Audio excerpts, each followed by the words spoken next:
Bien, pues vamos a ver otra forma de analizar los sistemas de cara a detener a estos o de pararlos por un mal comportamiento, ¿no? Por un inicio de un drawdown inesperado, ¿no? Entonces lo que vamos a ver es la probabilidad de que encontremos drawdowns mayores que en la estadística. Cuando el drawdown actual de un sistema supera al de la estadística en duración o pérdidas, es cuando debemos comenzar a plantearnos dejar de usar dicho sistema. No de pararlo, de empezar a plantearnos en dejar de usarlo. Mediante el método de Monte Carlo, como ya hemos visto, es posible estudiar tanto la probabilidad de tener peores drawdowns mayores que X veces el de la muestra estadística, como también la probabilidad de que estos drawdowns tengan una duración X veces mayor. Si dicha probabilidad es despreciable, ello quiere decir que con una altísima probabilidad el drawdown actual no se ajusta a lo esperado, pues con una altísima probabilidad no debería de observarse. Por consiguiente, deberíamos plantearnos seriamente parar el sistema.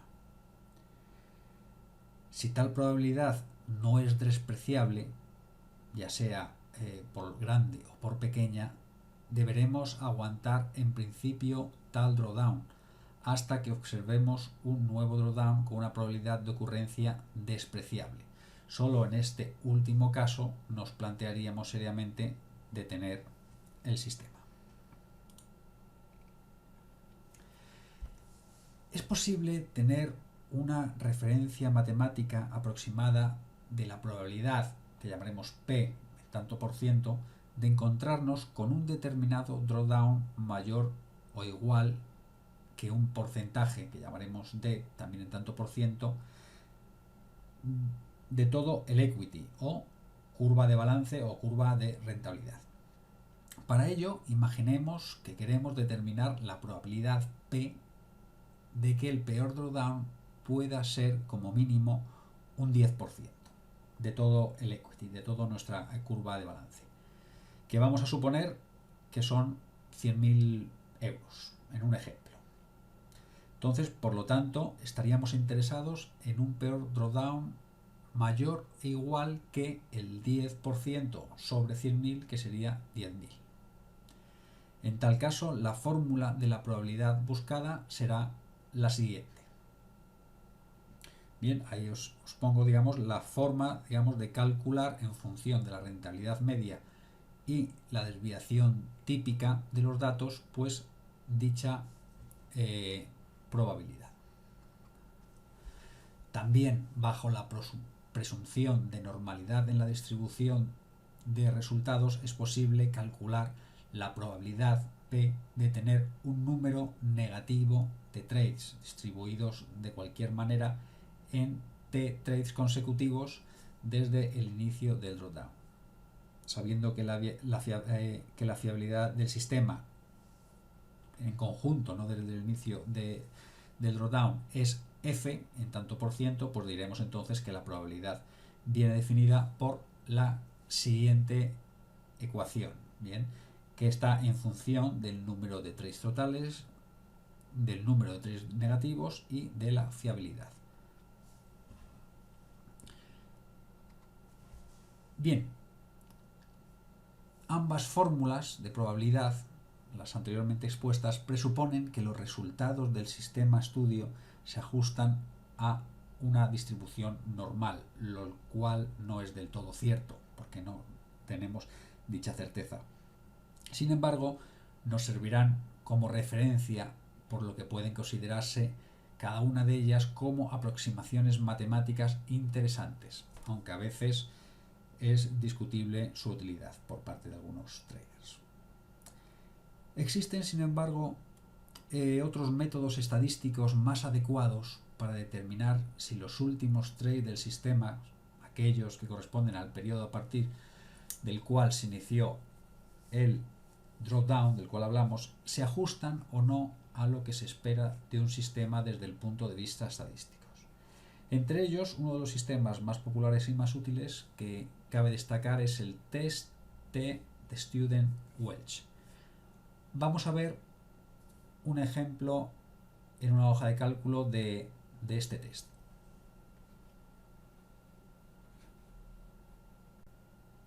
Vamos a tomar como ejemplo para realizar este T de Student el comportamiento de la curva de balance que nos poníamos en el ejemplo de la recta de regresión, que os recuerdo del caso anterior que aproximadamente teníamos una muestra que llegaba aproximadamente hasta este punto, bien, y a partir de aquí notábamos, digamos, un comportamiento peor. Notábamos que habíamos entrado en un drawdown y según veíamos la recta de regresión, el comportamiento ya del mercado no, de nuestra curva de balance, de nuestro equity, difería ya o se separaba considerablemente ya de la recta de regresión que habíamos dibujado. Pues vamos a ver este ejemplo a través del estudio del método de Student-Welch. Bien.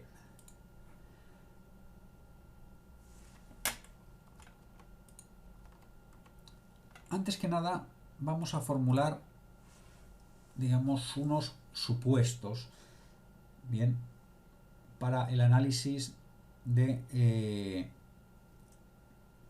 este sistema. En principio, consideraremos dos hipótesis. La hipótesis nula es cuando ambos conjuntos de datos, me refiero los datos de la serie histórica y los datos de la serie histórica nueva donde recogemos el drawdown, son equiparables desde el punto de vista estadístico. Entonces llamaremos hipótesis nula. Y otra segunda hipótesis alternativa, es donde ambos conjuntos de datos, los históricos y los del drawdown, difieren estadísticamente. Bien, hagamos el planteamiento de dicho supuesto.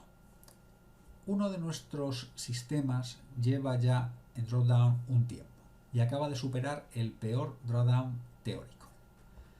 Esto hace que nos planteemos si este hecho es debido a que el sistema ha dejado de funcionar, en cuyo caso deberíamos pararlo temporalmente hasta mostrar un buen comportamiento nuevamente, que sería el momento en los que lo pondríamos a funcionar de nuevo. A fin de resolver este asunto, nos planteamos la siguiente pregunta. ¿Son los últimos datos del sistema desde que entró en drawdown estadísticamente diferentes a los datos pasados, hasta cuánto funcionaba el sistema? Desde el punto de vista estadístico, ¿existe alguna diferencia significativa entre ambos conjuntos de datos, los datos 1 y los datos 2, o se pueden considerar exactamente iguales? Sostener que son diferentes equivaldría a afirmar que ambos conjuntos de datos no siguen el mismo patrón estadístico, en cuyo caso, puesto que el patrón estadístico desde el último drawdown genera malos resultados, no nos interesaría seguir usando este sistema.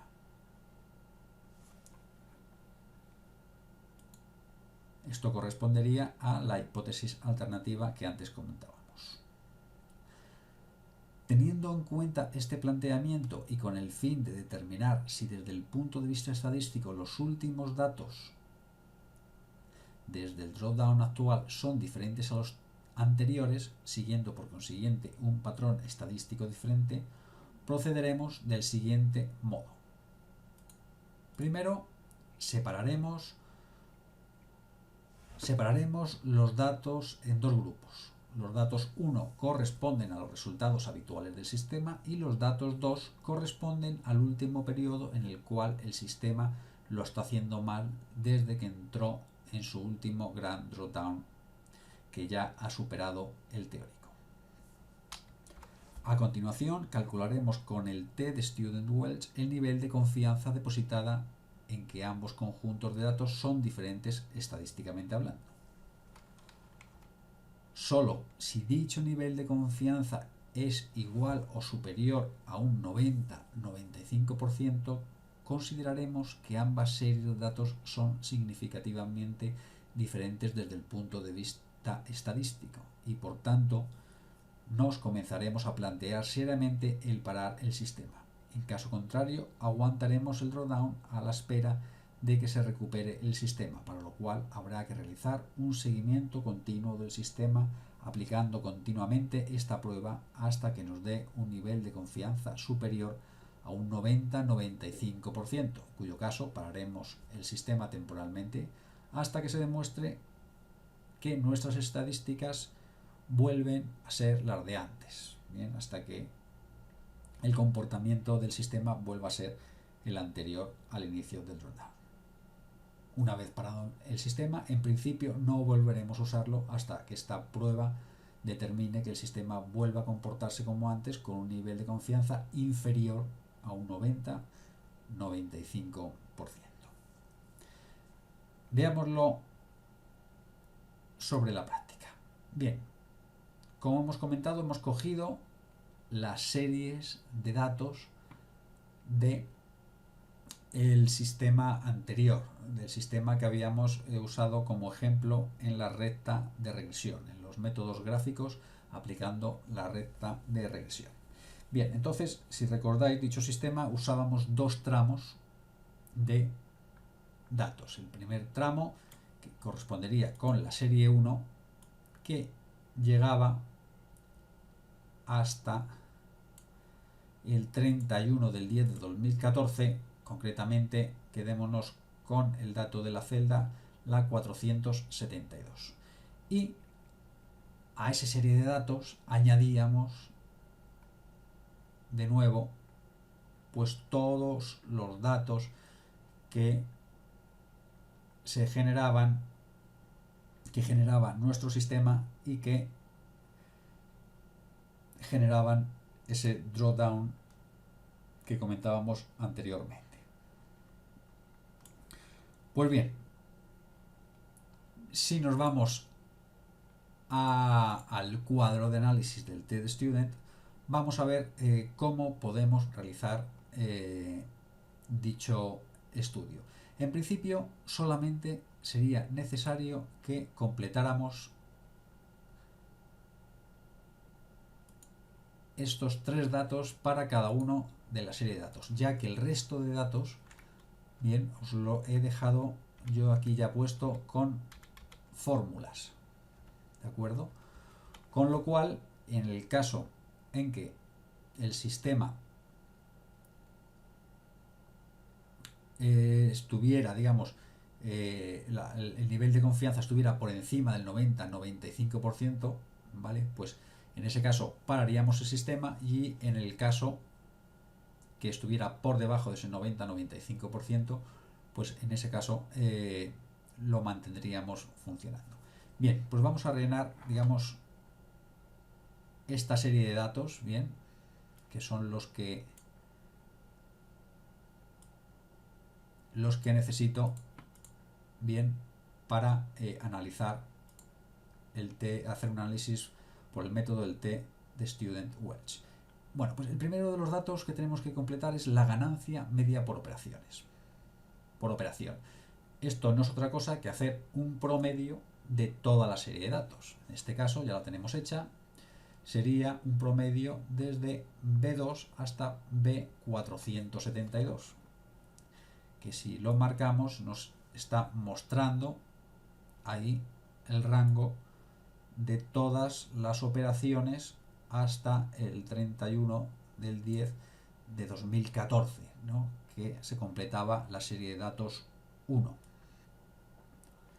Siguiendo con la serie de datos 1, la desviación estándar de resultados, pues sería la desviación estándar del mismo rango de datos. Bien, desde la celda 2 hasta la 472. Bien.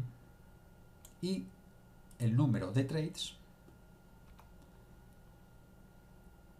que sería pues la función en Excel contar del mismo rango de datos, del 2 al 472, que son los datos que completan la serie de datos 1.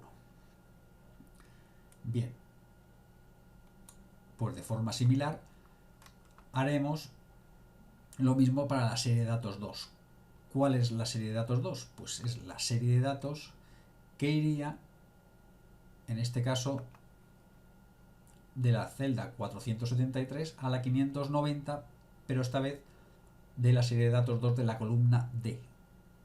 Y estos datos pues correspondían a los datos adicionales de los cuales teníamos conocimiento, que era donde se originaba el drawdown. Bien, esta serie de datos hasta el final de todos ellos nos daba